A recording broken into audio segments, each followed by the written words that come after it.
Bienvenue pour la seconde partie de notre programme. Ici, l'Europe.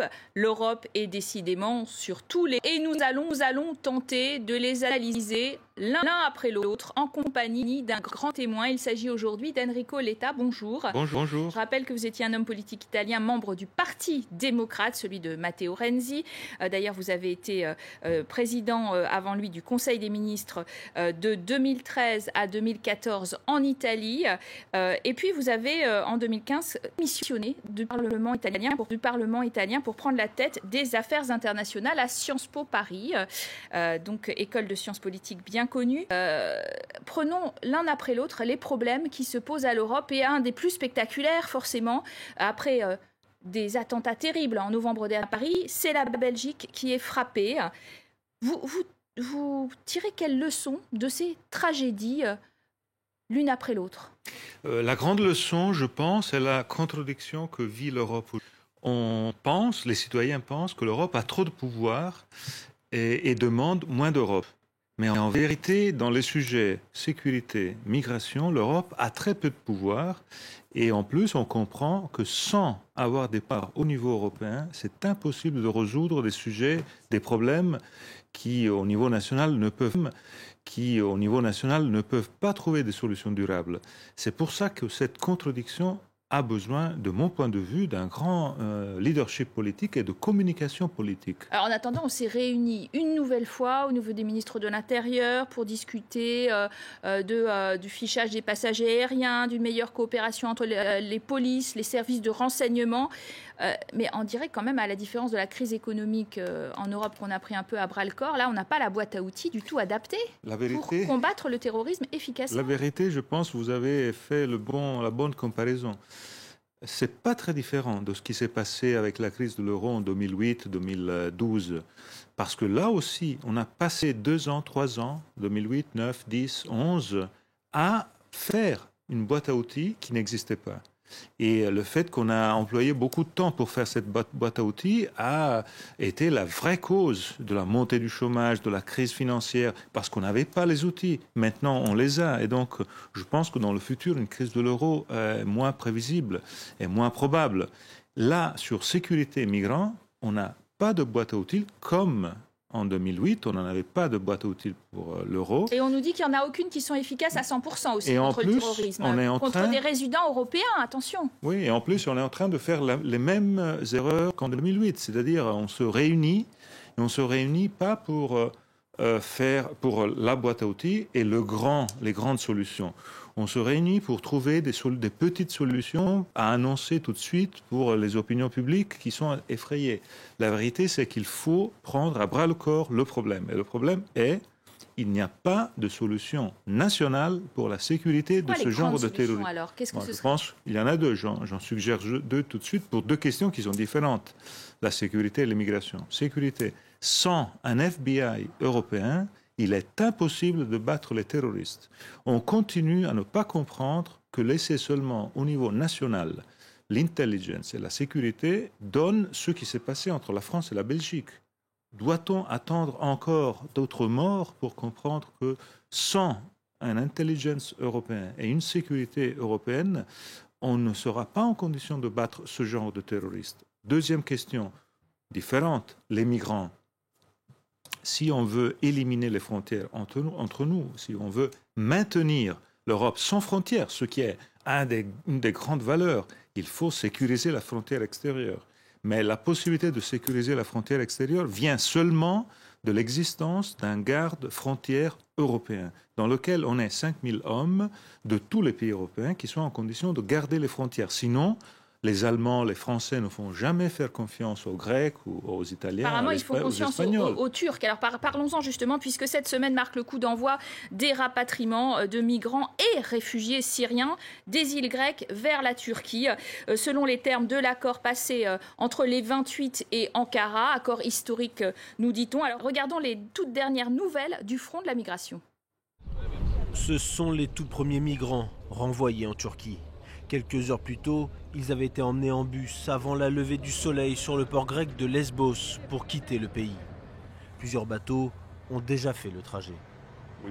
Nous pensons qu'il y a encore des lacunes et des failles qui doivent être traitées dans les 2 pays. Nous ne sommes pas opposés à ces retours, tant que les personnes concernées n'ont pas besoin d'une protection internationale, qu'elles n'ont pas fait de demande d'asile et que les droits de l'homme sont respectés.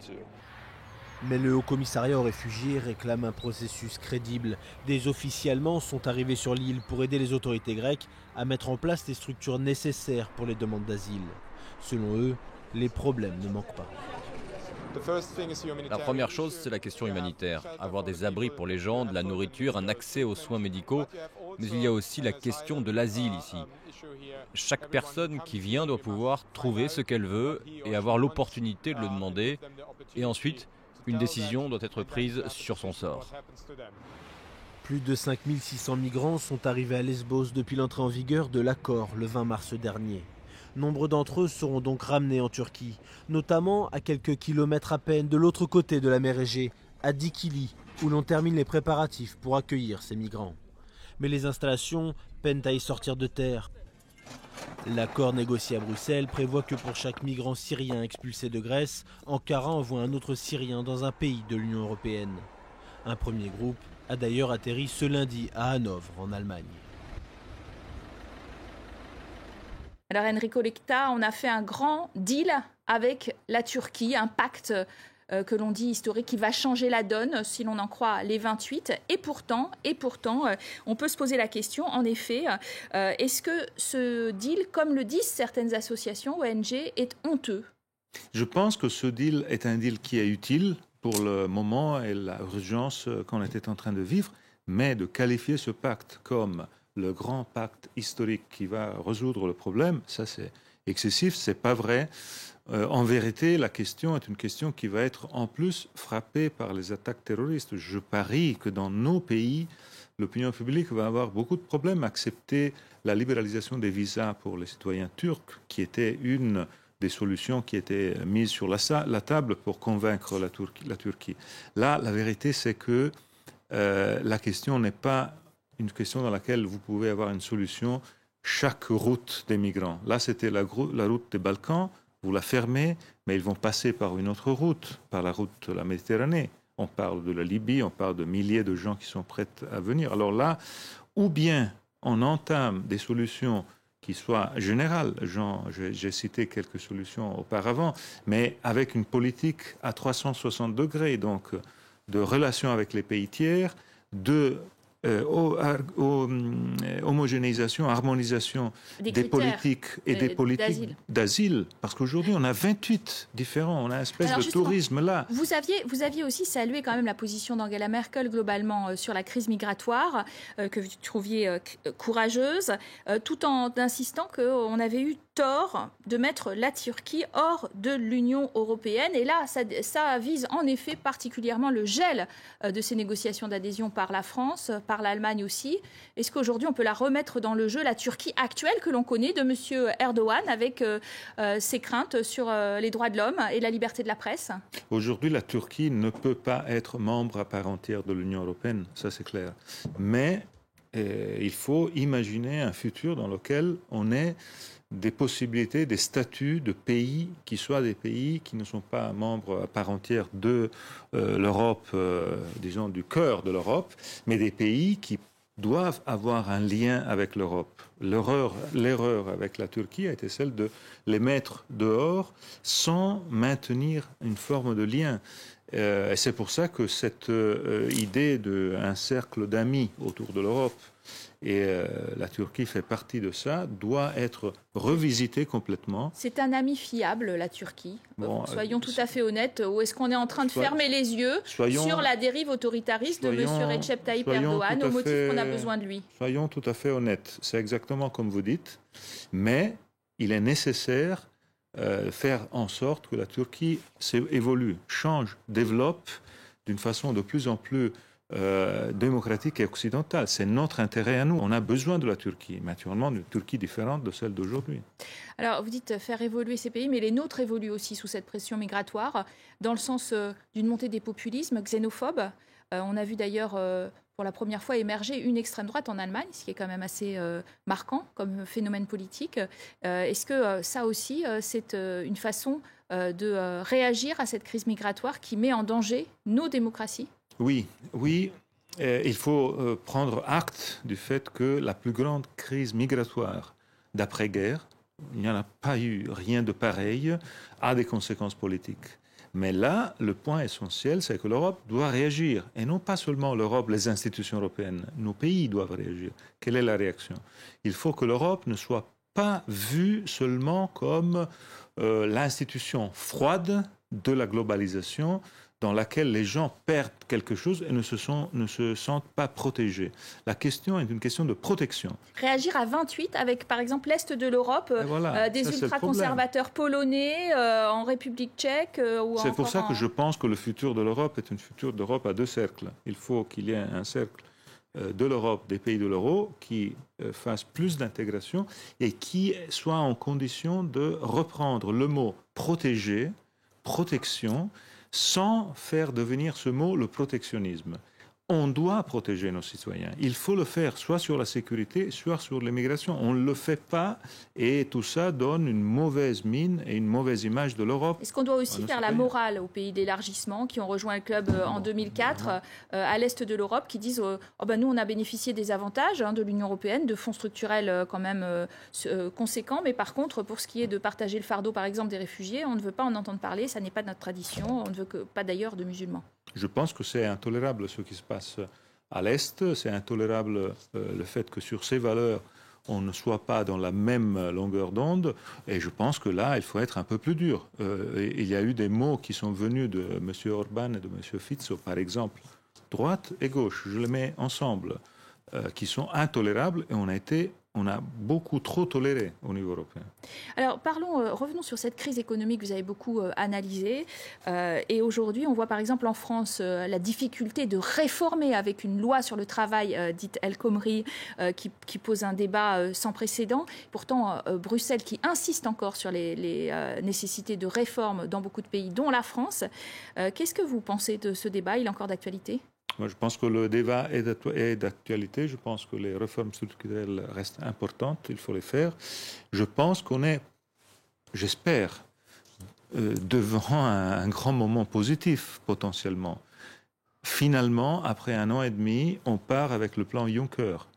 On en a parlé pendant 1 an, puis les choses et l'attention a complètement baissé. C'est un grand plan de 315 milliards d'euros. Maintenant, finalement, il est là. Investissement. L'Europe a besoin de croissance et d'investissement. Moi, je crois dans le plan Juncker, pourvu qu'on le mette en condition de fonctionner. Donc, ça, c'est une bonne nouvelle aujourd'hui. Donc, la croissance est possible en Europe. Alors, ça, c'est une première condition, que le plan Juncker, ces 315 milliards d'euros, aillent aux petites et moyennes entreprises, à l'investissement, aux infrastructures.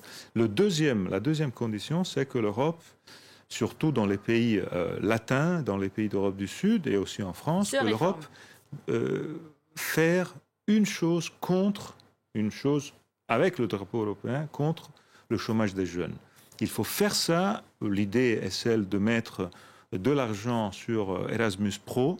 Erasmus Pro, ça veut dire donner la possibilité aux jeunes qui terminent leurs études de faire 1 an d'apprentissage payé par l'Union européenne dans une boîte dans un autre pays, apprendre une langue, un travail, rentrer chez eux, éviter donc les longs mois de chômage qui sont la pire des conditions pour des jeunes. Ce serait une façon de dire aux jeunes, l'Europe est chaleureuse. L'Europe vous donne une opportunité. Alors l'Europe n'est pas très chaleureuse, c'est notre vraiment dernière question, mais elle est importante pour les Britanniques qui s'interrogent en ce moment même sur leur appartenance au club des 28 et qui vont voter sur un possible Brexit, sortie de la Grande-Bretagne de l'Union européenne le 23 juin prochain.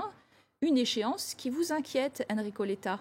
Elle m'inquiète beaucoup parce que quand on a des référendums, et en France on en sait quelque chose, on sait comment on commence, on ne sait pas comment on arrive. Et là aussi, la situation avec la crise des migrations risque d'être très grave parce qu'il est très facile au niveau du débat populaire en Grande-Bretagne de dire regardez quel désastre l'Europe continentale, alors que la question est beaucoup plus grande. Moi, je ne pense pas que le Brexit va être quelque chose de positif pour la Grande-Bretagne. Je pense que pour eux, ça va être un désastre. Quand j'entends parler du modèle Norvège, Mais pour la Norvège, c'est possible d'être un pays qui prend les règles européennes en étant dans le marché unique. Imaginez-vous l'image qu'on donne en Asie, en Amérique latine, en disant, après la crise de l'euro, la crise des migrants, l'Europe perd la Grande-Bretagne. Ça veut dire, bon, l'Europe, c'est fini. Et je pense qu'il faut réellement imaginer à des messages positifs, de croissance, non pas de dégringolade de l'Europe. Alors pendant que l'Europe, c'est pas encore fini, merci d'être venu nous en parler. Merci à vous de nous avoir suivis pour cette émission. À très bientôt à tous. Vous restez bien sûr sur France 24 pour plus d'informations.